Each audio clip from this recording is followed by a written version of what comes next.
అందరికీ నమస్కారం. 2025వ సంవత్సరం జూలై మాసం 3వ తేదీ గురువారం రోజున సింహరాశి వారి శుభ అశుభ ఫలితాలను ఈ వీడియోలో తెలుసుకుందాం. మొదటిసారిగా మా ఛానల్ చూస్తున్నట్లయితే లైక్ చేసి సపోర్ట్ చేస్తారని ఆశిస్తున్నాం. ఈ వీడియో చూసే ముందు ప్రేక్షకులకు చిన్న విన్నపం. శ్రీ దుర్గామాత అమ్మవారి ఆశీస్సులతో జ్యోతిష్యం చెప్పబడిన విద్య, ఉద్యోగ, వ్యాపార సమస్యలు, ప్రేమించిన వారు దూరం కావటం వంటి సమస్యలు, స్త్రీ పురుష వశీకరణం చేయబడిన ఇంటి సమస్యలు గాని, శారీరకంగా గాని, మానసికంగా గాని ఎటువంటి సమస్యలు ఉన్నా సరే పూజారి గారు ప్రత్యేక పూజలు చేసి మీ యొక్క సమస్యలను పరిష్కరించేద్దాం.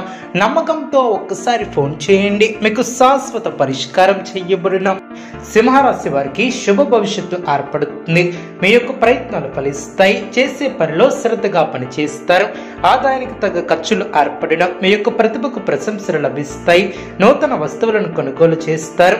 వినోద కార్యక్రమాలలో పాల్గొంటారు. అవసరానికి తగిన సహకారం లభిస్తుంది. కుటుంబ సభ్యుల ఆలోచనకు విలువ ఇవ్వటం చాలా మంచిది. మీ యొక్క సమస్యలు తగ్గున ప్రశాంతమైనటువంటి వాతావరణం ఏర్పడుతుంది. లక్ష్యంపై మనసును లగ్నం చేస్తారు. మనోబలం తగ్గకుండా చూసుకుంటారు. సొంత నిర్ణయాలు మేలు చేస్తాయి. కొందరి ప్రవర్తన ఆనందాన్ని కలిగిస్తుంది. చేపట్టే పనుల్లో సత్ఫలితాలను సాధిస్తారు. కాలాన్ని సద్వినియోగం చేసుకుంటారు. మిత్రుల సహకారం ఏర్పడుతుంది. ఒక వార్త ఆనందాన్ని కలిగిస్తుంది. మానసికంగా దృఢంగా ఉంటారు. నూతన వస్తువులను కొనుగోలు చేస్తారు. ఇతరుల వ్యవహారాలలో జోక్యం చేసుకోకపోవడం చాలా మంచిది. అదేవిధంగా మీ యొక్క ప్రతిభకు ప్రశంసలు లభిస్తాయి. కొందరి ప్రవర్తన ఆనందాన్ని కలిగిస్తుంది. కొన్ని సంఘటనలు ఆనందపరుస్తాయి. చక్కటి ప్రణాళికతో లక్ష్యాన్ని చేరుకుంటారు. ఆనందప్రదమైనటువంటి కాలాన్ని గడుపుతారు. మీ యొక్క రంగాలలో శుభ ఫలితాలను అందుకుంటారు. బంధుమిత్రులతో సంతోషంగా గడుపుతారు. మీ యొక్క బుద్ధిబలంతో కీలక సమస్యలను సులభంగా పరిష్కరిస్తారు. ఆటంకాలు తొలగున అనుకూలమైనటువంటి నిర్ణయాలను తీసుకుంటారు. భక్తి శ్రద్ధలతో ముందుకు సాగితే లక్ష్యం నెరవేరుతుంది. కీర్తి లభిస్తుంది. సంకల్పాలు సిద్ధిస్తాయి.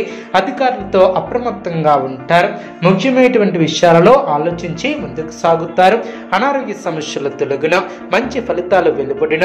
అదేవిధంగా అదృష్టం వరిస్తుంది. మిత్ర సహకారం ఏర్పడుతుంది. ఒక వార్త ఆనందాన్ని కలిగిస్తుంది.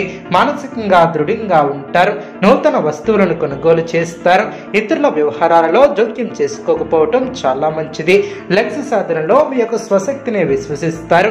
అభివృద్ధికి సంబంధించినటువంటి శుభవార్తలను వింటారు. అనుకూల సమయం అనే చెప్పవచ్చు. మీ యొక్క ధర్మం మిమ్మల్ని కాపాడుతుంది. కుటుంబ సహకారం ఏర్పడుతుంది. ఉద్యోగాలలో అనుకూలత ఏర్పడుతుంది. నూతన వస్త్ర ఆభరణాలను కొనుగోలు చేస్తారు. గృహ వాతావరణం ప్రశాంతంగా ఉంటుంది. నూతన కార్యక్రమాలను ప్రారంభించి సకాలంలో పూర్తి చేస్తారు. ఆర్థిక అభివృద్ధి ఏర్పడుతుంది. నిరుద్యోగులకు నూతన అవకాశాలు లభిస్తాయి. శుభ కార్యక్రమాల కొరకు హాజరవుతారు. ఉద్యోగాలలో నూతన ప్రోత్సాహకాలు అందున ధనపరమైనటువంటి ఆలోచనలు అనుకూలిస్తాయి. వృత్తి వ్యాపారం నుంచి అనుకూలత ఏర్పడుతుంది. పుణ్యక్షేత్రాలను దర్శిస్తారు. సంఘంలో గౌరవ మర్యాదలు పెరుగున. చిన్ననాటి మిత్రులతో ఏర్పడినటువంటి వివాదాలు తొలగున. ఆధ్యాత్మిక సేవా కార్యక్రమాలపై ఆసక్తి ఏర్పడుతుంది. నూతన వ్యాపారాన్ని ప్రారంభిస్తారు. ఆదాయ మార్గాలు పెరిగిన.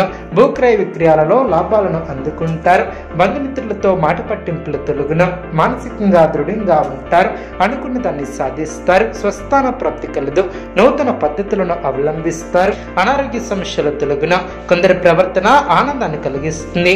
వాద ప్రతివాద జోలికి పోకుండా ఉండటం చాలా మంచిది. కుటుంబంలో సమస్యలు తొలగున. శ్రమ తగ్గుతుంది.